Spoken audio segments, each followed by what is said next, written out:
All right, hello everyone. Today we're going to do something a little special in my Pokemon Draft League, and we're going to watch a battle from two of the other participants. So one that I'm not directly involved in. You'll actually probably see my name pop into the spectator area in both of these battles here. But this is not one I'm participating in. This is just two of the other opponents. You may recognize XJ09 from, I forget if it was the first or the second video. I think it was the very first video I made this season, as our Ghost Poison player. And across from them is GMF 2455 as a Psychic Ground player. Now, I decided there are two reasons I'm trying to highlight these battles. First off is the two players who actually suggested I review this battle, which I'm totally cool with, especially because these are two of the top players in the league. The XJ09 is actually, I believe, at the top of our ladder right now, because they've actually completed all of their battles and done pretty darn well in all of them, too. Then GMF 2455. At the time of this battle occurring, I had not done my battle with GMF yet. And they were the only other person in the league at the time who had an average points per match higher than me. And I was really honestly dreading them. You don't see their entire team through these two battles, but they have several things on their crew that I was worried about. You'll actually already see, Crocodile and Metagross in here. Ground Psychic is one that's tough for my team because obviously Ground is super effective against Steel, and their Psychic types have a wide spread of stuff they can do. But we'll get to that later. I'll just say I was right to be wary of them when we get into our battles. Anyway, that's for later. Right now is the battle on screen at the moment, and since I was just a spectator when this battle occurred, I'm going to record this video as if, more or less, I'm watching it in real time and commentating on it in real time. And then I'll maybe do a little bit of analysis after each of the two battles here. So this so that I have time to comment, I think we'll go for the slow speed now. All right, so let's start off. We've got our Ghost Poison team here and the Ground Psychic team. Obviously, Psychic is at a disadvantage to Ghost. So GMF is, in theory, going to be planning on dealing with XJ09's ghost types, particularly Poltegeist. I was able to deal with Poltegeist relatively well in the battles I had, but Poltegeist is one of the top Pokemon in the entire league right now, just because of its Shell Smash stored power sweeping that it can do. But yeah, if he's able to do that, stored power can hit most of the ground types. Actually, I shouldn't say that because they've got Crocodile here. But Poltegeist obviously can also have both Giga Drain and Strength Sap. Both of those are not good for the ground type showing, and obviously, instead of using stored power, if you've got Shadow Ball, that spells doom for all the other psychic types. Conversely, you have the Crocodile here. Dark type will do great against the ghosts. It's also immune to Prankster, which is good planning for the Sableye. And otherwise, let's see, was anything else that I was thinking here? It's particularly good.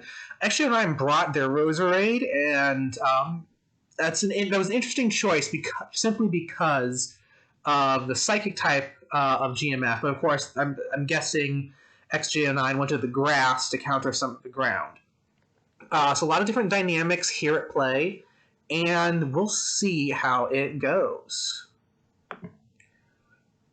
Oh, that's a little too slow. All right, so battle starts off Sableye versus Crocodile. Intimidate comes in. Let's see here. I haven't joined the battle yet in the original when it happened. But just going off of this initial time thing, I would honestly guess that XJ09 swapped on this first turn. But again, this is not analysis, let's just commentate here. And he does. He goes to Galarian Corsola, which is weird because Knockoff was going to come, and there goes Eviolite. So that's already starting in a hole. There I am. I just joined the chat there. All right, we've got Roserade comes in, anticipating the Leaf Storm or Energy Ball, and of course Slowking takes that really well. Got to swap in Future Sight's relatively good choice. Although I will say it's odd because there are two dark types on this ghost type team here, so Future Sight doesn't necessarily help very well in that. Slowking is packing Shadow Ball, which does less than Foul Play does, so we get the swap in here. This is relatively good for GMF, because Hippowdon is very physically defensive, and as of right now, it seems like Spiritomb is a physical attacker. So it's a good move for GMF here. And the Poltergeist did a huge amount of damage, but it was a critical hit. So in theory, Slack Off can outlast Poltergeist attacks here. Oh, there was the Future Sight come in, doesn't do much. And here comes Slack Off again, kind of like I was saying. Poltergeist comes in, doesn't do half this time.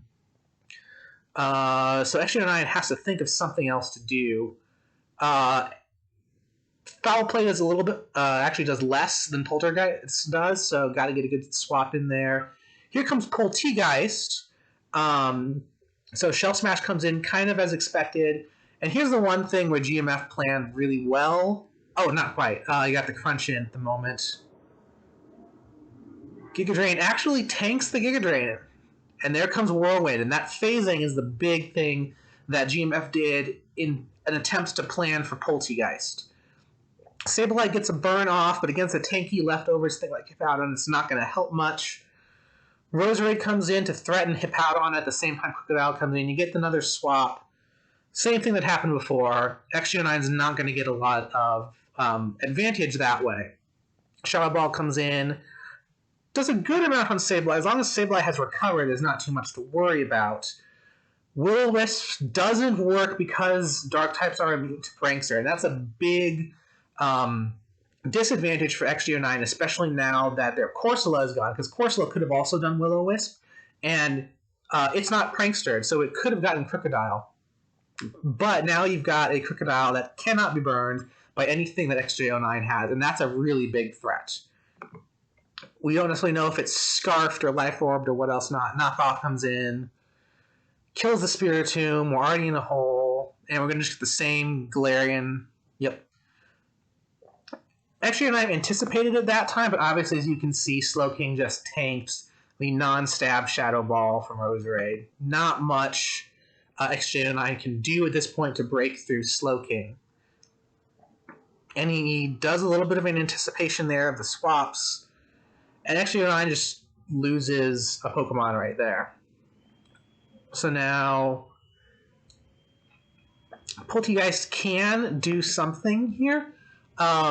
There are a couple of things that while I was watching, I'm hoping Poltegeist does here. Giga Drain, in theory, threatens Crocodile, so I was almost thinking that GMF might switch, and this would be an excellent opportunity to get off a second Shell Smash. And of course, Knockout could come in, but if it were me, I probably would have done a second Shell Smash here. Doesn't matter, because Crocodile's still outspeed, so that's a Scarfed Crocodile we now know. Information for next battle, but XJ09 is far enough in the hole that it more or less doesn't matter at this point. Shadow Ball is not doing much for Slowking. The Psychic type attacks are going to just wreck Roserade. And Sableye doesn't have much it can do against a completely active team here. He's going to try to do some sweeping. Gets the stat drop, unfortunately. And there's not much that can happen. Especially since now we can't burn Crocodile, so Knockoff is going to come in. And then he has to swap because he's Scarfed, yep. Alright, so Sableye is now nullified, basically. With that Hex on a normal type, it is now Encored. Yeah, and that's basically game here. So GMF came through, even though Psychic is weak to Ghost, came through without a single feint. XJ09 had some stuff they were able to learn from that battle, and hopefully get through next time around.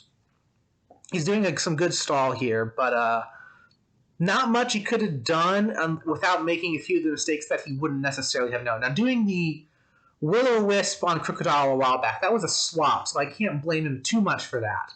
But that was certainly a wasted turn. getting Whirlwinded was a off move there. I forget what happened with the Whirlwind. Because he already gotten one Giga Drain off, if I recall correctly, and I'm not sure why a second one didn't come in. Where did that go? Hang on.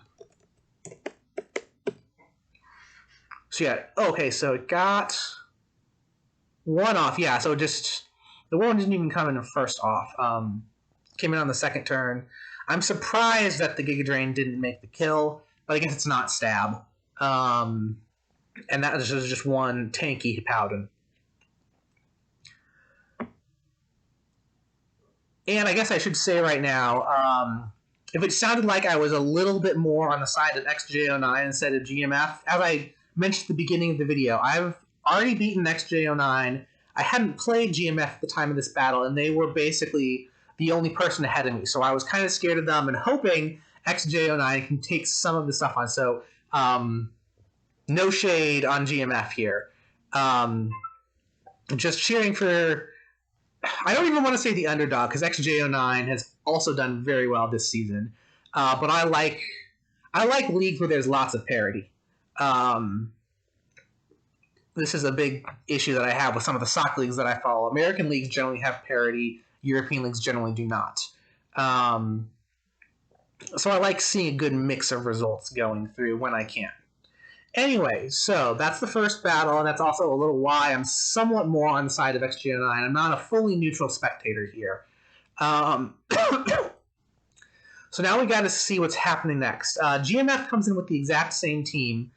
XJ09 made the swap. He no longer has Sableye and has instead brought Toxapex. Oh, hang on. You missed out. Hang on. Let me do that. No longer has Sableye and also dropped Roserade in favor of Toxapex and Drapion. There we go. I'm blanking on names. I'm sorry. So they've made some swaps, hopefully to try to break through. I assume Drapion is probably going to be threatening Galarian Slowking and probably in DDD a little bit better than some of the rest of the team did. And Toxapex is going to be there for Krookodile and Hippowdon, in theory. Because the water type threatens those two, but both of their ground types threaten Toxapex back. So, again, Toxapex is usually a very physically bulky Pokemon, and those are two physical attackers. That's probably why XJ09 made the swap they did. Alright, and now we're going to start the battle again and again. I'm not present... at the time the battle was, I wasn't present until a few turns in, so I'm kind of watching these first few turns right now in real time. Or not real time, but for the first time, I should say. Alright, leading off, Dragapult versus Gallade. I would have just gone for an attack here. But I also don't know what Dragapult's build is. The leftovers build, which is interesting. Dragon Darts almost gets the kill. That's kind of really unlucky on XJ09's part. Gallade survives just very slightly. It's more or less... if it were me, I would consider it more or less dead weight at this point at just 1%. It's fast enough, it can still do some damage, especially now that XJ09's fastest Pokemon isn't there. But if Poltegeist gets set up, or even just a Shadow Sneak or Sucker Punch from Spiritomb, that can finish off Gallade really easily. Because Drapion is also faster, so that's another threat there. But XJ09 decided to save Gallade as opposed to sack it. Probably because they knew Drapion's physical attacker, Hippowdon, will tank whatever Drapion can dish. Now, if this was a knockoff, that would have disrupted Hippowdon's leftovers a bit. But I can see why XJ9 went with Fell Stinger, because I don't remember off the top of my head, but I know Fell Stinger, I think it raises your attack once or twice if it makes a kill, something to that effect. I've almost never seen it in competitive before, but that would have been a very good opportunity had it actually gone through. But Drapion does not get any bonuses from Fell Stinger, and I'm surprised the Cross Poison comes in, because again, physically defensive and resists, and it's weak to the Earthquake, so now Drapion is low on health. And there I am. I just joined the battle there. So right now you've got a Will-O-Wisp on Hippowdon, which is okay. Hippowdon's not a huge physical attacker, but it helps. And Strength Sap there now really gets the bonus. Corsola's fully healed. Drapion is dragged back out. Again, I would have probably just left it in, but considering Hippowdon is as crippled as it is, a swap works well as well. And there comes the Gallade Sack. So in DDD versus Spiritomb, now remember in DDD had Dazzling Gleam last time, so that's kind of what I was expecting while I was watching. But it used Encore instead. Again, to try to lock Poltergeist in because it's a normal type. Thankfully, XJ09 anticipated that, does the swap. Will-O-Wisp, again, doesn't help as much. Maybe he was anticipating a swap in return. And again, anticipates the Encore. Now, Crocodile comes out, and there's no Dazzling Gleam, which kind of surprises me. Foul Play does a good chunk of damage. And here's the Drapion Sack. So now both of the weakened Pokemon have been sacked. XJ09, unfortunately, has their Dragapult lost. Toxapex comes in, does not get to poison Crocodile. Now, this time, it's worth pointing out that by getting rid of Sableye, that Dark Immunity to Psychic is now halved versus what it had been before. And yeah, Hippowdon is going to tank Spiritomb's physical stuff pretty easily. So this here is, we're kind of getting to a little bit of a stalemate. It'll take someone making the effort to break through. Now, Corsola's low on health. If Hippowdon hadn't been burned, that would have been a kill. Thankfully, Corsola gets health back and has lowered Hippowdon's attack at the same time. Gets some damage in with Nightshade. Now, Hippowdon knows Slack Off, so Nightshade isn't going to help even with the burn, because Hippowdon can still stall those attacks out. And he's doing his best to try to get rid of the Corsola. Gets a Opportunity Stealth Rocks there. Doesn't really help simply because of that Slack Off. Strength Sap is still fully healing Corsola, so Hippowdon actually has a relatively good attack score here. Intimidate comes in and gets the burn off. So that was actually really good anticipation of XJ09's parts. I'm not sure I would have anticipated a swap there. I would have been continuing attacking and waiting for an opportunity for my own swap. But that anticipation and actually burning Crocodile is huge, because Crocodile's, we believe it's Choice Scarfed. It's not Moxied, which is interesting to me. Choice Scarf Moxie is actually a really good combination. I don't usually see Intimidate Choice Scarf. But now we've got the burn on Crocodile, and that helps XJ9 out a ton. Toxapex comes in, loses the Black Sludge, but doesn't take much damage. Now again, Toxapex is good for dealing with the two ground types, but it doesn't apply a ton of offensive pressure. So we're trying to get Spiritomb back. Was this Foul Play? Yep. Doing a good job of whittling down this Crocodile. And gets the Regenerator bonus. Crocodile's basically dead in the water now. Toxic Spike gets off again, but that's kind of wasted turns because Slowking is there. And he's still going for the Toxic Spikes, which is weird to me because Slowking can keep swapping out and coming back in with its own Regenerator.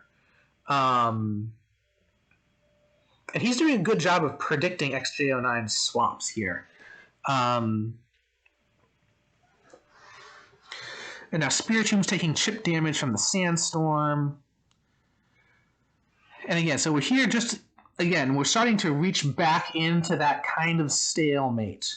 The previous stalemate finally did get broken with the Crocodile going down.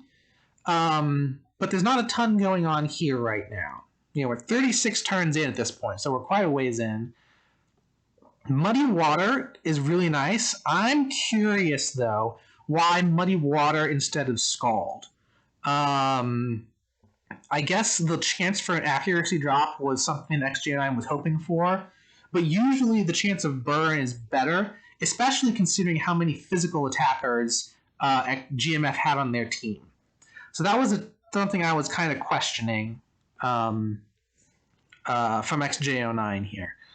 But they're doing a good job now of trying to whittle Hippowdon down. Hippowdon still has multiple slack-offs. The only way that XJ09 can really break through Hippowdon is with that Poltegeist, but he's probably worried about the whirlwind that he saw last time. Now, Strength Sap doesn't do much against Indeedee. It does not help Corsola at all.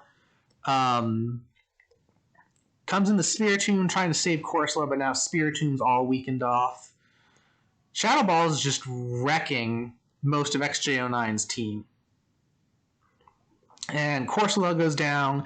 Dazzling Gleam gets disabled, but unfortunately Shadow Ball is still there. Sucker Punch thankfully gets in now that the Psychic Terrain is down. So they just traded a swap there, Corsola for Indeedee. And we're going to go into another sort of stalemate phase, I believe, at this point. Muddy Water gets off a nice hit on Hippowdon. Whirlwind happens, and it's Spiritomb instead of Poltegeist. And at this point, I think luck is unfortunately not favoring XJ09, because that's definitely like the second or third Whirlwind that we've seen recently. And with the fewer and fewer Pokemon, you would think that at some point Poltegeist would have been brought out. And with Hippowdon at a relatively low health as is, just getting a Giga Drain or Shadow Ball right off the bat would, in theory, be enough. But he gets another Slack Off in, so struggling continues, kind of the stalemate continues. Muddy Water misses, and again, that's a reason why I question the use of Muddy Water instead of Scald. Now here comes Poltegeist. He anticipates the Whirlwind and uses Giga Drain instead. Relatively good move, so he's not wasted the Mental Herb. Unfortunately, we're just going to get into... Oh, hang on. GMF does not go for the... does not go for the slack off there. Even though he had a ton of them left. Now, here's the problem. Poltegeist does not have great defenses, and a Future Sight is coming its way. So Shadow Ball's going to come in. Doesn't even make the kill. It's an incredibly tanky Slowking. Psyshock comes in. Future Sight comes in, and now Poltegeist is gone. XJ9 does not have much to deal with what GMF has left. And Future Sight's going to come in. Muddy Water missed, and that's about it. Expanding Force missed because of the accuracy drop. So that was one small benefit of Muddy Water then, but at this point recovery is unlikely to outlast GMF here. And we haven't even seen Metagross in action yet. So we don't know what it's going to bring. But it's going to be tough for Toxapex to break through Metagross because Baleful Bunker is not going to poison it. Muddy Water isn't super effective or anything. He's just going to have to rely on Muddy Water's accuracy thing. But, Metagross probably had a clear body. Muddy Water wouldn't do anything there. And so that's that. Much, much closer battle this time. I think there were a few bad luck points for XJ09, but also a few questionable move choices. So GMF definitely worked to earn that battle that time. Earn that win, I should say. Very good set of battles, even if the first one did end up being a sweep. And so, yeah, this is the kind of battles that happen in this league. Outside of the ones that I'm showing, because I'm sure people might get tired of seeing my team all the time. I will try to make another Redux video or two next week of some of my own battles. Our finals will actually be next Tuesday, and just like with Season 1 and Season 2, I probably won't do any Reduxes of the finals videos, but but I will try to do at least 1 or 2 more of my regular season battles.